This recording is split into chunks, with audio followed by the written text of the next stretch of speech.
This event happened when I was around 13 years old. I was going on a family road trip with my parents and siblings. My brother was 16 at the time and my half-sister was 21. I don't completely remember where we were going or where we stayed since it was almost 15 years ago. All I remember was that we rented a cottage in a small village.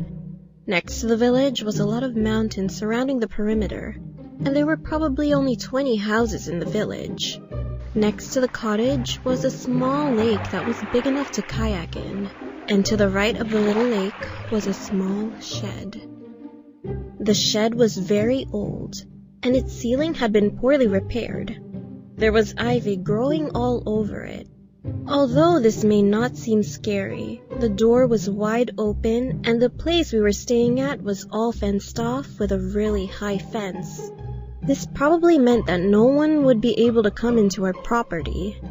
Later that same day, my brother and I decided to check it out since we had nothing else to do other than swim in the lake before dinner.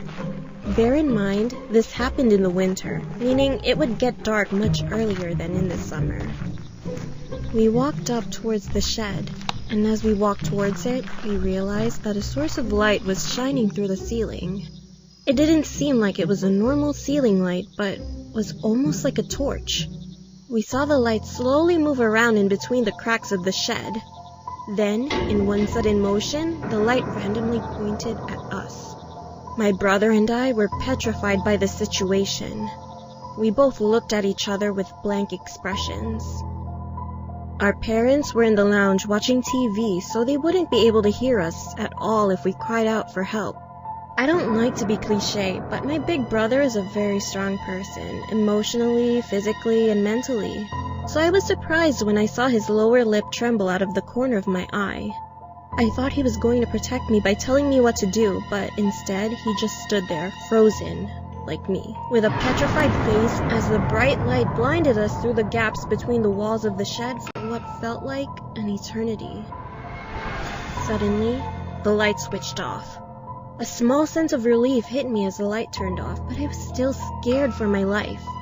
Because the light was shining on our faces for so long, our eyes were not used to the dark.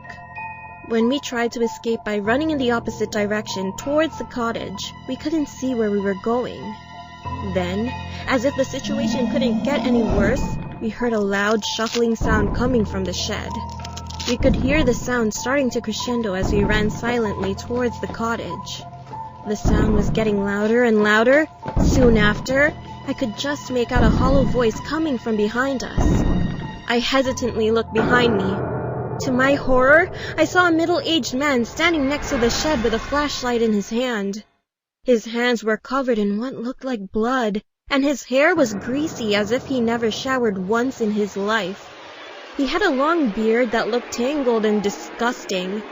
In a faint voice, he said, "Come here, child. I have many toys in here. Do you want to play some games with me?" He said this with a creepy smile and eyes wide open without blinking. He looked as if he was talking to me. I instantly screamed as loud as I could, and my brother grabbed my hand with dear life as we sprinted back into the cottage. We told our parents what happened, and I hugged my brother and sister with tearful eyes. They didn't believe us at first because they were so shocked by the situation and so confused. But when they saw the monstrous man's face pressed up against the window with a bloody butcher's knife in his hand, they screamed in horror and immediately called the police.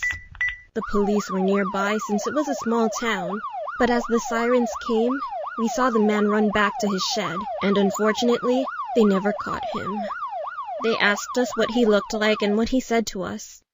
The police told us that a girl that looked similar to me and was roughly the same age as me was murdered last month because of that man we saw from the shed. I can't imagine what would have happened if we stayed in a busy town that weekend, or if the police didn't make it in time. I am now scared to go near sheds after that incident, and I will never be the same. A situation like this has not happened since, but I really hope that man is either caught or is being chased by the police, because those few moments scarred me for life.